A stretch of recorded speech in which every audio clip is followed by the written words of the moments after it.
سنبال میهی د کتاب کې د هغې تصویران ما سره اوس هم شته د خپلې محبوبې تصویران.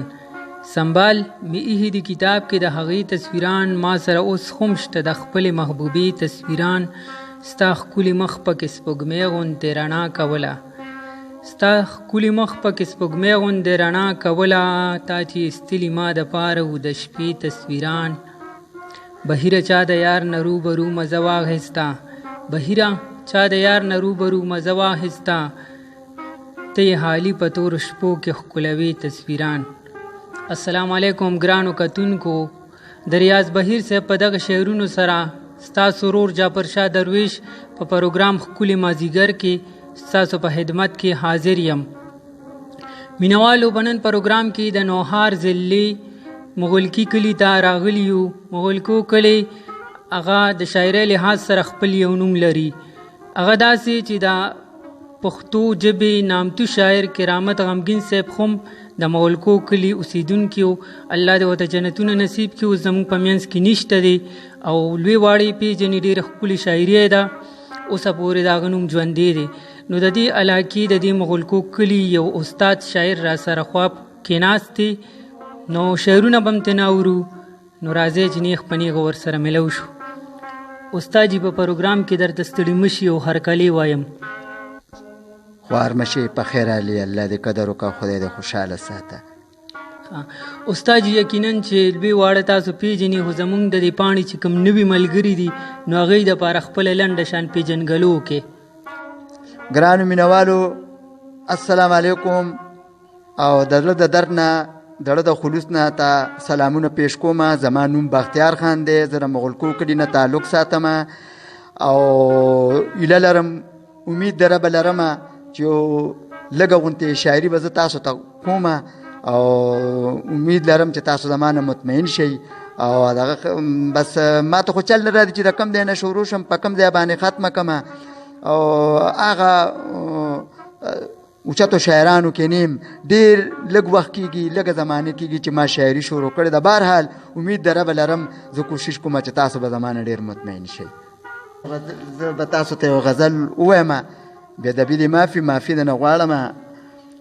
وي خیر دې ازمیښت وکړه زمانه امتحان واخله، خیر دې ازمیښت وکړه زمانه امتحان واخله، که زه ناکامه شوم نو سر رانه تاوان واخله.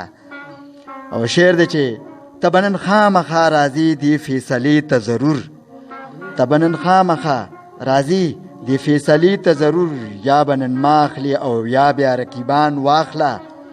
او شعر دی چې ما د خپل تن غوښې خوستانه منې کړي نه دي، ما د خپل تن غوښې خوستانه منې کړي نه دي، تا که وي غوښتي ما به ویلي چې قربان واخله. او عقل نه کار واخله په لار مزه د غیرو سره، عقل نه کار واخله په لار مزه د غیرو سره، مه منه خیر دی خو خبر دی بیا د ځان واخله. او یاد یې ساته چې د بختیار او د غماس ترمنځه، یاد یې ساته چې د بختیار او د غماس ترمنځه دومره د فرق لکه ستوري د اسمان واخله. ډېر ښه، ډېر ښکلی. یو غزل را سره بل هم شریک کې. ښه یو بل غزل دی چې هغه زه تاسو ته وایم، امید د ربه لرم چې به ستاسو ډېر زیات خوښ شي. او بېادبي دې معافي، معافي در نه غواړم چې ډېر لږ وخت مې کېږي چې لیکل مې شروع کړي دي. او یو غزل درته بل وایم، یو څو یادونه په ګودر کې پخواني پراتو، یو څو یادونه په ګودر کې پخواني پراتو، د شګو ګردو پې د پاسه مات منګي پراتو، لکه د ستورو ځای په ځای پیکه پیکه ځلېدل، لکه د ستورو ځای په ځای پیکه پیکه ځلېدل، د جونو لیچو نه مات شوي شنه بنګړي پراتو. او چې الګوډي د چیندرو په کورکو کې کول، چې الګوډي د چیندرو په کورکو کې کول، او د جونو لیچو نه مات، چې الګوډي د چیندرو په کورکو کې کول، د دنګو پوزې پریوتې میخکي پراتو. او شعر دی چې یو عجیبه غوندې منظرو چې کتل مې ورته، یو عجیبه غوندې منظرو چې کتل مې ورته، شګو کې خښ تاسو یادونه ارماني پراتو. او چې تلې راتلې به په قطار کې هغه پیغلې جونه، چې تلې راتلې به پې کتار کې هغه پیغلې جونه او بختیاره نن په هغه لاره کې ازغي پرتو. ډیر ښه ډیر ښکلی. نور شعرونه هم راسره شریک کړي، ډیره مزه یې کړي. یو بل غزل دی چې ستا په انتظار کې شوګیرو راته سېزلې وي، ستا په انتظار کې شوګیرو راته سېزلې وي، ځکه مې اشنا سترګې په خوب باندې ورغلې وي. او زه د هغه ورځې نه په تا باندې مین یم، زه د هغه ورځې نه په تا باندې مین یم، وخت د مازدیګرو چې په بام مې ته لیدلې وي. او یاد دې شي جانانه هغه تا چې ټولولې به، یاد دې شي جانانه هغه تا چې ټولولې به، ما چې درته بیرې پاس په غره کې را سرنډلې وي. او یاد دې شي جانانه هغه تا چې ټولولې به، او ما چې درته بیرې پاس په غره کې را سرنډلې وي. هغه یو تصویر دی راسره دی ورته ګورمه، هغه یو تصویر دی راسره دی ورته ګورمه، ستا په اننګو باندې چې اوښکې څڅېدلې وي. او شعر دی چې هر څه دې منم مینه منم منکره نه یمه، هر څه دې منم مینه منم منکره نه یمه، ډېر زما په مینه کې بختیاره کړېدلې وي. او ستا په انتظار کې شوګیرو راته سېزلې وي، ځکه مې اشنا سترګې په خوب باندې ورغلې وي. دا یو د لنډو بحرونو یو غزل دی وي. هغه غریبه بې کالو واده شوه، هغه غریبه بې کالو واده شوه، ډولۍ کې لاړه په سلګو واده شوه، بغیر نکریزو تشې لیچې سپیره، بغیر نکریزو تشې لیچې سپیره، آبد نصیبه بې بنګړو واده شوه. او یو لوپټه جوړه کیړی په خپو کې، یو لوپټه جوړه کیړی په خپو کې، څه دنداسه او پرنجو واده شوه. او هر یو دستور یې ارماني پاتې شو، هر یو دستور یې ارماني پاتې شو، سڼې سپورې بې کمسو واده شوه. او بیا وایي خلکو نستلې پې خوږې په تاسې، څه په چڼو او په پولو واده شوه. بختیار هم په تماشه ولاړو، بختیار هم په تماشه ولاړو، چې هغه پیغله په پیسو واده شوه.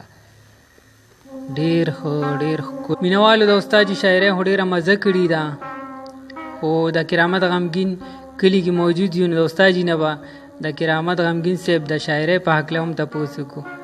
استاد جي کرامت غمګین ډېر مشهور شاعر او ستاسو کلیوالو د هغه په هکله راته څه ووایې؟ کرامت غمګین داسې یو شاعر و چې حقیقت درته وایم چې زه په خپله پښتونخوا کې خیبر پښتونخوا کې ډېر زیات ګرځېدلی یم، ما ډېر تکړه تکړه شاعرانو سره ملاقاتونه کړي دي. خو د کرامت غمګین د برکته چې ما نه ځکه به یو ځای کې میلمه شومه، نو ما نه به چې هغه میلمستیا کې چا تپوس وکړو چې ته د کوم کلي، نو ما به ورته وي چې زه د مغلکو یم. نو داسې حیران به شو، سوچ به واغشتو چې ته رښتیا وایې چې ته د مغلکو یې، ته د کرامت غمګین کلیوالې، کرامت غمګین تا پیژندو. نو زه ورله په جواب کې ووایم چې کرامت غمګین زما استاد. د کرامت غمګین 2 کتابه ما لیکلي دي، ځکه چې په پښتو کې هغه یو شاعر شعر ویلی دی، وایي چې صفت کوي په خپله د خپل ځان، هیڅ چرې به تورزن نه وي هغه ځوان.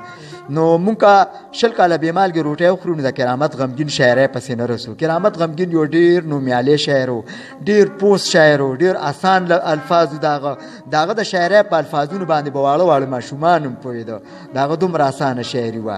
او نو ما ته خو د چل نه راځي چې زه په کومو الفاظونو د هغه صفت وکړم که نه. بس خدای پروردګار بادشاه دی ورته زما سره د ما مینوالو سره د کرامت استاد یو څو شعرونه ورته ووایه که غزل کې وي که رباعي کې. د کرامت غمګین یو څو شعر درته وایم چې د هغه خو ډېر بلا کتابونه دي، 4 کتابونه دي، خو زه به درته د هغه د خفګان یو څو شعرونه ووایم. وایي دغه ډېر مزېدار د هغه یو څو شعرونه ما ته یاد و. بیا به دیدن نه وي لیدو ته راشه، بیا به دیدن نه وي لیدو ته راشه، خوږ اشنا رستو سلګو ته راشه، او زموږ د مینې یو یادګار به جوړ شي، زموږ د مینې یو یادګار به جوړ شي، زما پالنګ اوچتېدو ته راشه. او کرامت وای زما همزولي به وي، کرامت وای زما همزولي به وي، خیر دی که زه نیم مغلکو ته راشه. ډېر ښه ډېر ښکلی شاعرۍ خو ډېره مزه کړې ده. استاد جي په اخره کې مینوالو ته څه پیغام ورکول غواړئ؟ زه په آخره کې خپلو مینوالو ته د زړه د درد نه دا یو څو خبرې کومه چې که یو سړی وي او مالدار وي نو که هغه غرور کوي او تکبر کوي که نه نو ټوله دنیا وي چې د سره پیسې دي نو دی ځکه تکبر کوي او غرور کوي. خو ما په ډېرو مینوالو کې، ما په ډېرو شاعرانو کې، ما په ډېرو لیکوالو کې ډېر ملګري داسې ولیدل چې شاعر مغرور ډېر زه دلته کې زه نه پوهېږم چې دا وجه څه ده.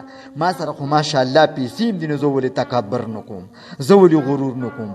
زما په مینوالو کې ډېر ملګري ما داسې ولیده. ما واحد په ملګرو کې په مینوالو کې کرامت غمګین لیدلی و چې هغه تکبر نو کړی. زما سره لنډه خوا و شاعریا کې هم داسې ډېر ملګري دي چې هغه ډېر غرور او ډېر تکبر کوي که نه. نو دغه خبره ما سره کم از کم زما دا ملګری دی دی مار سره کم از کم 18-19 سال بعد ما سره دی میلاو شو او دو زه ولیدم الټه دی ما ته راغی او ما سره یې غاړه میلاو کړه. زما په سترګو کې اوښکې وګرځېدې چې دا ګوره زما څومره ښه ملګری دی.